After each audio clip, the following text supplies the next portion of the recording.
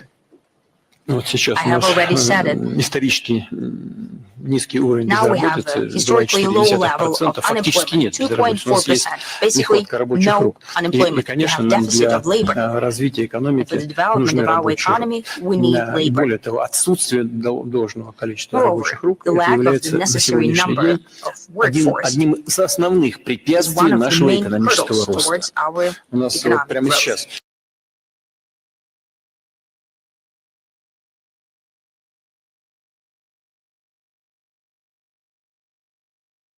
The session of the Valdai discussion Мы начинаем пленарную сессию 21-го ежегодного заседания Международного дискуссионного клуба «Валдай».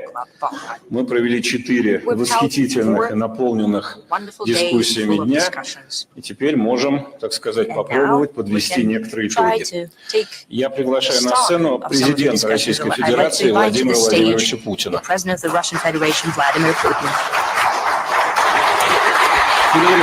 Спасибо большое. Спасибо. Thank you. Благодарю вас. Добрый день, уважаемые дамы и господа, Good evening, ladies and gentlemen, дорогие друзья. dear friends. Очень рад I'm приветствовать very happy всех to welcome вас на all of нашей you at our традиционной traditional встрече. meeting. И сразу же хочу I would like to thank поблагодарить you right away за участие for taking в part острых, in the содержательных heated and дискуссиях meaningful Валдайского discussions of клуба. the Valdai Club. Мы с вами We're встречаемся meeting 7 on the 7th of ноября. November. Дата This is the значимая date of и great для нашей significance both for our страны, country, да, можно сказать, и для one всего can мира. say for the whole world.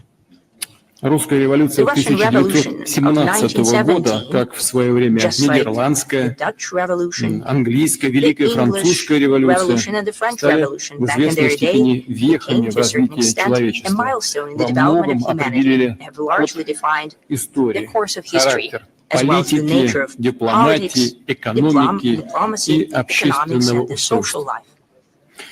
Нам с вами также We were выпало жить в also эпоху destined кардинальных, to live по in сути, the times of революционных drastic, перемен. essentially Не revolutionary только changes, осмыслять, но and и not быть only to make непосредственными sense, участниками but also to take part сложнейших directly процессов in the most первой complex четверти processes of the first 21 quarter века. of the 21st century. Валдайскому клубу почти The Valdai Club is ровеснику almost the same age нашего века as our уже century, 20 лет. and it В таких celebrated случаях already 20 часто, years.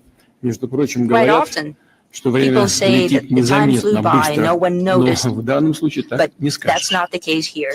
Эти 2 десятилетия не These просто 2 были decades were насыщены not just full важнейшими, of подчас crucial, but драматическими often dramatic событиями, events поистине исторического of truly масштаба. historical На scale. наших глазах формируется Before our совершенно eyes, новое a мировое completely устройство, novel не world order похожее is на taking то, shape, что and мы it's знаем unlike из everything прошлого. that we know Например, from the past. For Вестфальскую или example, Ялтинскую Westphalian систему. system or Yalta system. Поднимаются новые державы. New powers are emerging. Народы четче и яснее nations осознают свои Understand more интересы, clearly their свою interests, their самоценность, self-worth, самобытность и идентичность. uniqueness, and Все identity. тверже настаивают на They're ever more достижении целей insistent in развития achieving и their goals справедливости. of development При and этом justice. общество At the same time, сталкивается с societies большим are coming количеством across a новых greater number of вызовов, new от challenges, захватывающих from breathtaking технологических изменений technological до breakthroughs катастрофических to природных devastating катаклизмов. natural От catastrophes. вопиющего социального From расслоения до outrageous social массовых inequity миграционных to волн massive и waves of острейших migration and экономических most кризисов. acute economic crises. Эксперты говорят об угрозах Experts новых are talking about the региональных threats of конфликтов, new regional глобальных conflicts, эпидемий, global epidemics, о сложных и about complex and неоднозначных ambiguous этических аспектах ethical aspects взаимодействия of человека interaction и between the искусственного human and интеллекта, the о artificial том, как intelligence, сочетаются друг с on the другом way традиции и прогресс. the way traditions and Какие-то из этих progress проблем мы с combine вами with each other. предсказывали, встречаясь Some of these раньше, issues we детально даже were обсуждали, used to forecast during our meetings встречаясь and на discussed in на detail. Валдайском клубе, а какие-то интуитивно только предчувствовали, надеясь на лучшее, но не исключая и худшего сценария. Кто-то, напротив, стал для всех полной неожиданностью. Действительно, динамика очень сильная, непредсказуем в современный мир, это уж точно. Если оглянуться на 20 лет назад и оценить масштаб изменений, а затем спроецировать эти изменения на предстоящие годы, можно предположить, что следующее десятилетие будет не менее, а то и более сложным. А насколько, конечно, зависит от множества, большого количества факторов. Для того, чтобы их проанализировать, попробовать что-то спрогнозировать, я так понимаю, вы собираетесь на Валдайском клубе. Наступает в некотором смысле момент истины. Прежнее устройство мира безвозвратно уходит, можно сказать, уже ушло, а за формирование нового разворачивается серьезная, непримиримая борьба. Непримиримая прежде всего по той причине, что это даже не схватка за власть или за геополитическое влияние. Это столкновение самих принципов, на которых будут строиться отношения стран и народов на следующем историческом этапе. От его исхода зависит, сможем ли мы все вместе совместными усилиями построить мироздание, которое позволит развиваться всем, решать возникающие противоречия на основе взаимного уважения культуры цивилизации, без принуждения и применения силы. Наконец, сможет ли человеческое общество остаться обществом с его этическими, гуманистическими началами, а человек остаться человеком? Казалось бы, альтернативы этому нет, на первый взгляд. Но, к сожалению, есть. Это погружение человечества в пучину агрессивной анархии, внутренних и внешних расколов, утрата традиционных ценностей, новые форматы тирании, фактически отказ от классических принципов демократии, базовых прав и свобод. Все чаще демократию начинают трактовать как власть не большинства, а меньшинства. И даже противопоставляют традиционную демократию и народовластие некой абстрактной свободе, ради которой демократическими процедурами, выборами, мнением большинства, свободой слова и неангажированностью СМИ, как некоторые считают, можно и пренебречь, можно и пожертвовать. Угрозой является навязывание, превращение в норму тоталитарных по своей сути идеологий. Что мы видим на примере западного либерализма, который выразился, полагаю, в крайнюю нетерпимость и агрессию к любой альтернативе, к любой суверенной и независимой мысли. И сегодня оправдывают и неонацизм, и терроризм, расизм, и даже массовый геноцид гражданского населения. Наконец, это международные конфликты и столкновения, чреватые взаимным уничтожением. Ведь оружие, способное это делать, существует и постоянно совершенствуется, приобретает новые формы по мере развития технологий. А клуб обладателей такого оружия расширяется. И никто не гарантирует, что в случае лавинообразного нарастания угроз и окончательного разрушения правовых и моральных норм оно не будет задействовано. Уже говорю, что мы подошли к опасной черте. Призыв Запада нанести стратегическое поражение России, стране, обладающей крупнейшим арсеналом ядерного оружия, демонстрирует запредельный авантюризм. The next Indian icons, beating everyone on the globe, B6E and XEV9E. Mahindra's electric origin SUVs. Catch them at Unlimit India. Обнаруживают, что их перестают слушаться. Попытки силы удержать ускользающее могущество ведут лишь к всеобщей нестабильности и росту напряженности, к жертвам разрушения. А вот такого результата, к которому стремятся желающие сохранить свою абсолютную, безраздельную власть, такие попытки все равно не обеспечивают успех.